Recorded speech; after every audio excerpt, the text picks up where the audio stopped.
So on this problem, it says use the given data set to complete parts A through C. Our alpha is 0.05, and then it's got a table of data here. So the first thing we're going to do is sketch the scatter plot, and you can do this by hand, or you can go right up here to this little icon and open in StatCrunch,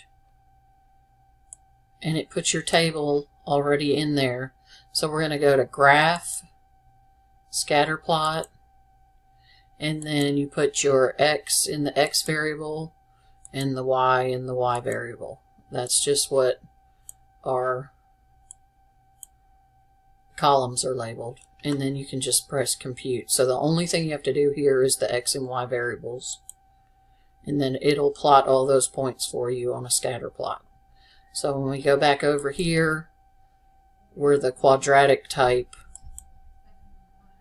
And just depending on your data, sometimes it'll be a straight line.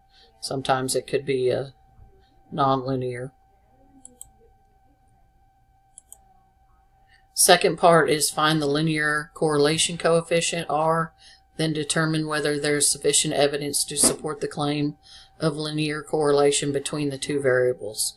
So on this one, again, I'm going to open it in StatCrunch. This time, I'm going to go to Stat, Regression, Simple Linear. And again, you pick the X variable and the Y variable, and then do compute. And your correlation coefficient is this R right here. So mine is going to be that number right there. Round it appropriately.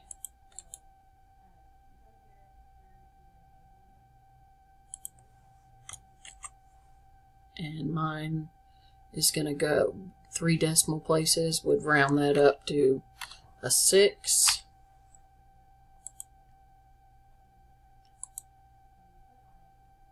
And then it asks, is there a linear correlation found? So this is where you would either go through the whole hypothesis test or kind of use your common sense.